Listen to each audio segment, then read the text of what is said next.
Okay, it's nice to see you tonight. I hope you enjoying your quarantine. It's kind of a bit easier right now, so you can visit a couple people. I think 5 people or more even we can join. So tonight we're going to go through new industry. We've never covered this particular industry. It's a new one, and a few people ask me how to analyze it, what kind of pros and cons there. And so that's why we're going to do that. So this is insurance industry, but it is life insurance industry. There are different insurance companies, and there would be quite different in a sense how to analyze them from business performance. Okay, as always, we're going to look at industry first of all, and then, general what is happening on the market indexes. Then we're going to look at the life insurance industry, and then we're going to analyze the specific company, which called Unum Group, UNM ticker. Now, then we'll go through different investment and trading strategies, and then we'll talk about a couple news, and then Q&A session. Okay, guys, before we start, as always, I want to ask you just to read this disclaimer that the webinar is educational only, and before you make any decisions, you have to take into considerations your own options. So put pluses that you understand that, and then we'll continue to the webinar itself. All right, so let's have a look from the Dow Jones. As we discussed last time during last masterclass, it is an uptrend, still uptrend, despite this huge fall. And we could see that it's like two channel, the high speed channel and low speed channel, like let's say the top line or the bottom line. And so what had happened that during the last couple of years, we were going in a kind of high level channel, and then we broke through and we came back to the low channel, which was going from the 2008. Okay, and we broke it through, tested this level, and then we achieved the level of 2016, and then we bounced back pretty quickly. And last month when we discussed, it was just close to this consolidation middle area of the index, and we kind of predicted that it might slow down in this area, and that's exactly what happened. So if we look at the kind of the smaller distance, so that's what we can see. So this is a bounce back. This area is just a second. I'm going to turn on the pointer. Okay, so this is a consolidation area, and we're just bouncing down from the consolidation area. Now, usually, if you analyze anything technically, you can expect a breakthrough. In this case, it will go to the next resistance, and I presume it would be somewhere close to 27,000. Or if it's kind of holds this level, so it might bounce back. Usually it has 3 waves, and we have 1, 2, 3 waves, so it might change direction after that. Now, I wouldn't be surprised if we go back to around 21,000 or maybe even lower. And the main reason for that is just because like the jump which we saw yesterday, last night, it was just because of good news.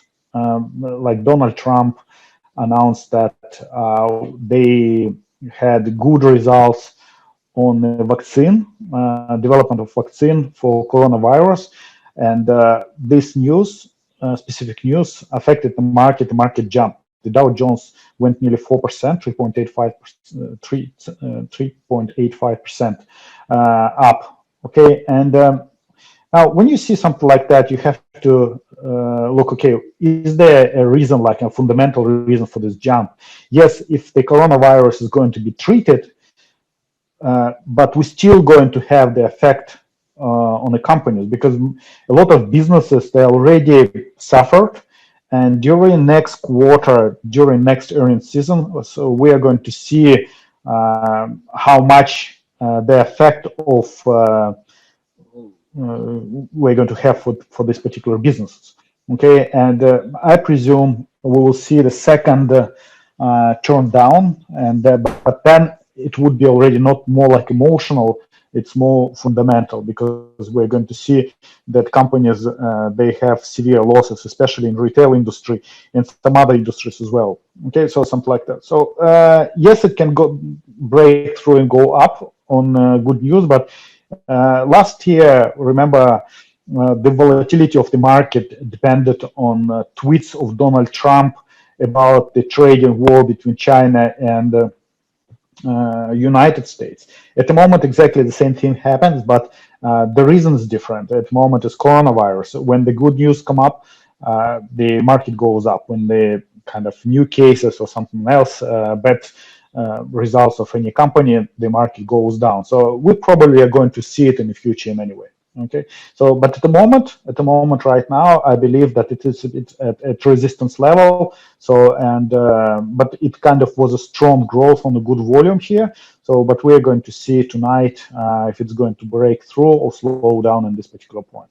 Okay, this is Dow Jones, and if we see indicators, if we look at indicators, we can see that they're all in overbought situation. So we can expect a sell-off of it, and of course the price goes down. That would be Dow Jones. Now, if we're going to look at Standard & Poor, very similar situation. Also, we can see the bounce back from the lowest point, which was in the beginning of April, and then we can see the kind of horizontal trend, and also we can see already 1, 2, and it's the top of the third wave. Again, it's kind of at the resistance level, which already was before. So if we look at August and September 2019, that was already a resistance level here. And kind of here they tested this level, and now again. So we're in this consolidation zone right now. So what we can expect, again, if it breaks through this level, so we can see it close to 3,150. Somewhere here, but if it holds this level, so it might go in a horizontal level in this area, but like maybe I even want it to go low, because I know like a couple positions, I closed few positions yesterday and a few days before that, so I have some cash, so I kind of want to enter in the positions, in open new positions. So and for that, I prefer the stock market goes down. Okay, I presume you do the same, even though I want to close other positions with the more profit. So it's kind of double desire. I want to market goes up.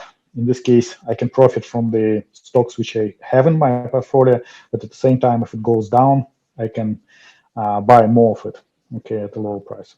So this is S&P 500, and also we can see that indicators, they're in already in oversold situation, even not exactly like in Dow Jones, but still pretty high already. So we can expect pullback down. Okay, if we go and look at Nasdaq, Nasdaq is different from previous two indexes, and we can see that when it bounced back, it's quite a strong growth, and it's already at the higher point than it was in 2019. Okay, so the highest point in 2019 was probably somewhere 8,500, and at the moment is already 9,300. So it's higher than that. Now, if you like try to understand the reason for that, it's just very simple, because majority of companies in this particular index, they are from IT industry, and despite kind of this pandemic, the companies which are included in this particular index, they're performing better, because a lot of companies, they move online, a lot of employees, they start working online, and the IT infrastructure has to be improved within different businesses.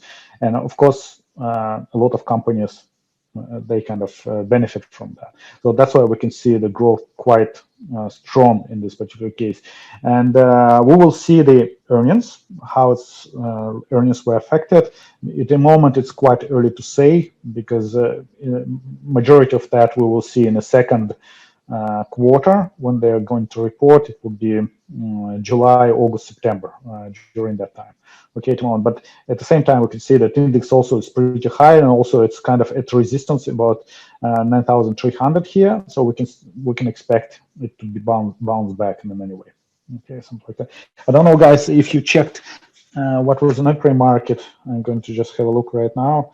So what is happening in Europe and in Asia? Just a second.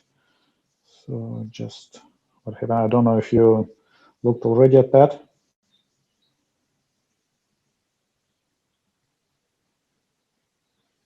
Just a second. Okay, Dow futures turn negative a day after stock surge on vaccine hope. So I don't see how much, but we can see that on the futures already down 0.5%. So it's kind of expectable that we can see this bounce back, but we will see when the market opens. Yeah, minus 0.47%. So, and in this case, like we discussed in our chat, if you have some stocks already and you don't want to sell them, that could be a good point for selling covered calls, and then to buy them back when it goes and hits the support level again. That would be probably the strategy for in general case. Now, let's have a look also at VIX, volatility index. The highest point was 80, practically 5 points in the beginning of April, actually even March probably, right? And we can see that it's still on downtrend. So we can still expect that, like at least based on this graph, that this index continue to go down a bit lower. So it means that the stock might, like the indexes might come back even higher. So maybe it would be just one of the index, but we can see that the level of fear is not on the scale where it was before.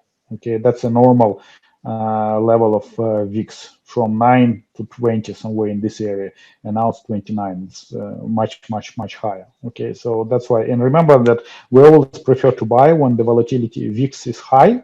So that's where we try to enter and open our long positions for buy. At the moment, we keep an eye on that, and if we see it's turning around, so we probably open the short position or selling covers or calls and such. Now, this is information about indexes, guys. If you have any questions, please ask. If everything is clear, put from 0 to 10 how clear it is, and we'll continue to the industry, life insurance industry.